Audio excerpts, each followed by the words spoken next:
বাবা এবং মেয়ের সম্পর্ক কেমন হয় আর কেমনই বা হওয়া উচিত? নিশ্চয়ই খুব পবিত্র, একটা সুন্দর মিষ্টি সম্পর্ক। কিন্তু আজ এমনই এক সত্য ঘটনা আপনাদের সামনে তুলে ধরবো, যেটা শোনার পর বাবা নামক শব্দটি শুনলেও আপনাদের গায়ে ভয় কাটা দিয়ে উঠবে। হ্যাঁ বন্ধুরা, এমন এক বাবা যে কিনা নিজের কন্যা সন্তানকে বছরের পর বছর ধর্ষণ করে এসছে, এবং তার মেয়েও দিনের পর দিন মুখ বুজে সেই যন্ত্রণা সহ্য করে গেছে। কারণ তার বাবা তাকে ভয় দেখাতো, সে যদি তার মাকে এসব কথা বলে তাহলে তার মাকে এবং তার ছোট্ট বোনকে কুপিয়ে কেটে ফেলা হবে। আর এই ভয়তেই সেই মেয়েটি বছরের পর বছর মুখ বন্ধ করেছিল। আর এই ঘটনা একটা সময় যখন সবার সামনে চলে এলো, তখন সেই মেয়েটির বাবার বক্তব্য শুনে সবাই চমকে গেল। তা কি ছিল এই সত্য ঘটনাটা কোথাকারই বা ছিল, মেয়েটি বা কে ছিল, এই সমস্ত কিছু এই ভিডিওর মধ্যে তুলে ধরা হবে। তো ঘটনাটা সম্পূর্ণভাবে জানতে ভিডিওটিতে প্রথম থেকে শেষ পর্যন্ত চোখ রাখুন। আর তার মাঝখানে একটা কথা বলছি, এই সমস্ত ঘটনা শুনে নিজেরা কখনো ডিমোটিভেট হবেন না। কারণ এর আগেও আমি বলেছি, আমাদের সমাজে সব রকম মানুষই থাকে, সবাইকে নিয়ে আমাদের চলতে হয়। তাই এগুলো শুনে বা দেখে ভয় পাওয়ার কিচ্ছু নেই। কারণ সত্য ঘটনা জানলে বা শুনলে নিজের মধ্যে একটা অ্যাওয়ারনেস তৈরি হয়। আর এই কারণেই ঘটনাগুলো শেয়ার করা।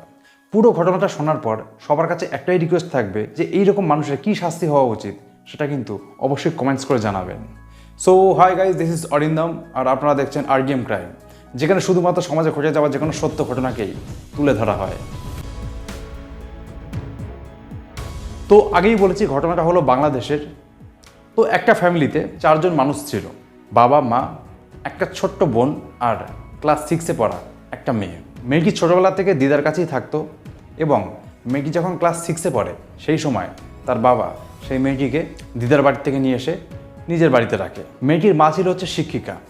তো সে প্রত্যেকদিন সকালবেলায় সকাল 8:30টার সময় স্কুলে চলে যেত, এবং যেহেতু তার বোনটা ছোট্ট ছিল সেহেতু সেই ওর মা যখন স্কুলে যেত সেই ছোট্ট বোনটিকে অন্য একজনের কাছে দিয়ে যেত দেখাশোনা করার জন্য। এবং তার মা যখন বিকালবেলা স্কুল থেকে ফিরে আসতো, ঠিক সেই সময় সেই মহিলা তার বোনকে বাড়িতে দিয়ে যেত। এরকমভাবেই চলতো। এবার যে বড় মেয়েটি, ক্লাস 6-এ পড়ে মেয়েটা, সেই মেয়েটা একদিন সকালবেলা স্কুলে যাওয়ার আগে বসে টিভি দেখছিল। বাড়িতে মেয়েটা স্কুলে যাওয়ার আগ পর্যন্ত একাই থাকতো। মেয়েটা সবসময় লক্ষ্য করতো যে তার বাবা তার দিকে নজরে তাকায়, মানে তার বাবার চাউনিটা সেই মেয়েটার একটু ভালো লাগতো না। কিন্তু যাই হোক, তারপরও সে বুঝতে পারেনি এটা হয়তো কিছুই না, নর্মাল ব্যাপার, এরকমভাবে সে ভাবতো। এরপর একদিন কি হয়, সেই মেয়েটা স্কুলে যাওয়ার আগে টিভি দেখছিল। হঠাৎ তার বাবা পেছন থেকে এসে তার শরীরে টাচ করে, তার হাত দুটো পেছন দিক করে বেঁধে ফেলে দড়ি দিয়ে। এই সময় মেয়েটা একটু চিৎকার করতে থাকে। যেই সে চিৎকার করে তখনই তার বাবা তার মুখটা মুখ চেপে ধরে এবং মুখের মধ্যে কিছু জিনিস গুজে দিয়ে তার মুখটা বন্ধ করে ফেলে, যাতে সে চিৎকার করতে না পারে।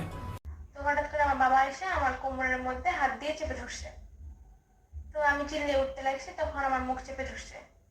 আর এরপরে তার বাবা ঘর থেকে একটা বটি নিয়ে আসে, বটি নিয়ে মেয়েটার গলায় ধরে। তার বাবা তখন বলে, আমার এখন যা চাহিদা আছে সেটা তোকে পূরণ করতে হবে, আর যদি সেটা তুই না করিস তাহলে তোর মা এবং বোনকে জবাই করে ফেলা হবে এবং তোকেও কেটে ফেলবো। এই কথা বলার পরে মেয়েটা প্রচণ্ড ভয় পেয়ে যায়, কারণ যেহেতু সে তার মা আর বোনকে প্রচণ্ড ভালোবাসে। মেয়েটা তখন ভয় একদম কাঁদতে শুরু করে দেয়, কিন্তু তার মুখ দিয়ে কোনো শব্দ বেরোয় না, যেহেতু তার মুখের মধ্যে কিছু ঢুকিয়ে দেওয়া হয়েছিল, এটা বন্ধ করে দেওয়া হয়েছিল। এরপরে তখন সেই মেয়েটির বাবা মেয়েটিকে সম্পূর্ণ বিবস্ত্র করে ফেলে এবং তাকে ধর্ষণ করে। তারপর আমার সালোয়ার নিজে নিজেই সে খুলে ফেলছে। তারপর সে তার নিজের লুঙ্গি আমার সামনে খুলে ফেলছে। তারপর সে প্রথমবার আমাকে ধর্ষণ করে, আমাকে আবার শাসায় যে তোকে কিন্তু আমি জবাই করবো যদি তুই এই কথা বাইরের কাউকে বলিস। আমি আর তুই ছাড়া এই কথা যেন কেউ জানতে না পারে, পৃথিবীর কেউ জানবে না। যদি জানে তোর মাকে কিন্তু আজকে আমি জবাই করবো। যেহেতু মেয়েটার বয়স অনেকটাই অল্প ছিল, ক্লাস 6-এ পড়তো, সেহেতু মেয়েটার প্রচণ্ড জ্বালা যন্ত্রণা হয় এই ঘটনা হওয়ার পরে, এবং তার ব্লিডিং পর্যন্ত হয়। এরপর তার বাবা মেয়েকে ওষুধ খাইয়ে দেয়, তার শরীর ঠিক হয়ে যায়। কিন্তু সেই দিনকার পর থেকে তার মেয়ে কারোর সাথে আর কথা বলতো না, ভয়ে তার মাকেও সে কিচ্ছু বলতে পারেনি। এইভাবে দিনের পর দিন চলতে গেল, এবং প্রত্যেক দিন রাতে মেয়েটার বাবা তার মায়ের খাবারের মধ্যে নাকি ঘুমের ওষুধ মিশিয়ে দিত, ভাতের মধ্যে হোক বা জলের মধ্যে হোক, যাতে তার মা কোনোভাবে ঘুম থেকে না ওঠে। আর সেই মুহূর্তে প্রত্যেক দিন তার বাবা মেয়েটিকে একই রকমভাবে ধর্ষণ করে যায়। এইভাবে দিনের পর দিন যেতে যেতে এরপর যখন মেয়েটা ক্লাস 9-এ উঠল, একদিন সেই মেয়েটি তার বাবাকে বলে, এবার আমি পুলিশের কাছে যাব, পুলিশের কাছে গিয়ে সব কথা আমি বলে দেবো। এই কথা শোনার পরে তার বাবা সেই মেয়েটিকে উল্টো আরও ভয় দেখায়, বলে যে তুই পুলিশের কাছে যাবি, পুলিশের কাছে গেলে ওরা তোর কথা কেউ বিশ্বাসই করবে না, উল্টো সবাই মিলে তোকে গণধর্ষণ করবে, তখন তুই কোথায় যাবি, তুই তার বাঁচতেই পারবি না, সমাজে মুখ দেখাতে পারবি না। এই কথা শুনে মেয়েটা আরও ভয় পেয়ে যায়। তারপরেও আর মেয়েটা কাউকে কিচ্ছু বলে না। এরপর মেয়েটি যখন ক্লাস 10-এ পড়ে, এরকমই ঘটনা কন্টিনিউ চলতে চলতে মেয়েটা একসময় প্রেগনেন্ট হয়ে যায়। ক্লাস 10-এ উঠলাম, ওঠার পর এই হঠাৎ করে আমি প্রেগনেন্ট হয়ে গেলাম। প্রেগনেন্ট হয়ে যাওয়ার পরে আমাকে ট্যাবলেট খাওয়ালো, একটা ট্যাবলেট, কিন্তু কি ট্যাবলেট সেটা তখন আমাকে বলেনি। কিন্তু কিছুদিনের মধ্যেই তার বাবা ওষুধ খাইয়ে দেয় এবং সব কিছু ঠিক হয়ে যায়। তখনও কিন্তু কেউ জানে না কোনো ঘটনা। এরপর মেয়েটি যখন আরেকটু উঁচু ক্লাসে উঠল, তখন মেয়েটি তার দিদাকে এই সমস্ত ঘটনা বলে, কিন্তু সেখানে কেউ এই সমস্ত কথার কোনো গুরুত্ব দিল না, কেউ তার কথা বিশ্বাসই করেনি। সবাই তাকে বলল যে তুই এগুলো ভুল ভাবছিস, এই সমস্ত উল্টাপাল্টা চিন্তা তুই বাদ দিয়ে দে, তোর বাবা তোর সাথে এগুলো কেন করবে, এইরকমভাবে বলে সেই বিষয়টাকে সম্পূর্ণ উড়িয়ে দেওয়া হলো। আর মেয়েটি তো আবার বাড়ি ফিরে আসে, তারপরেও একই রকমভাবে তার উপর অত্যাচার চলতে থাকে। মেয়েটিকে ঠিকমতো খেতেও দেওয়া হতো না।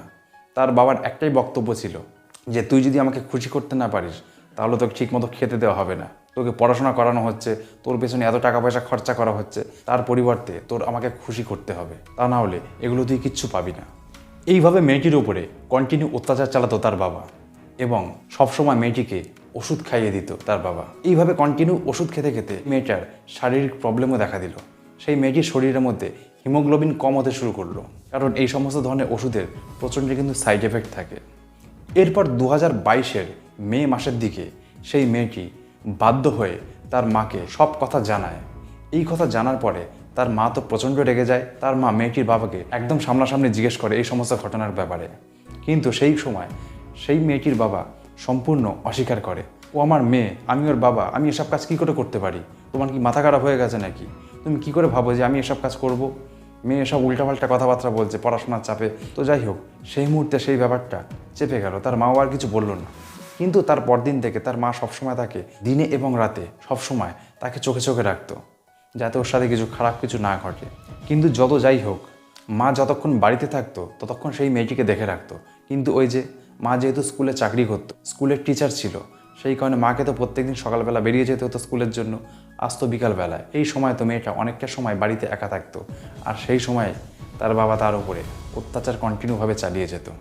মেয়েটার মুখ থেকে জানা গেছে 2022-এর জুলাই মাসে শেষ তার উপরে অত্যাচার চালায় তার বাবা। এরপর এই মেয়েটি প্রচণ্ড রাগে তার বাবার মুখে নাকি সোজা একটা লাথি মারে, সাথে সাথে তার বাবার সামনের দাঁত একটা খুলে পড়ে যায় এবং তিনি ঘরের মধ্যে উল্টে পড়ে যায় এবং তিনি সেন্সলেস হয়ে যায়।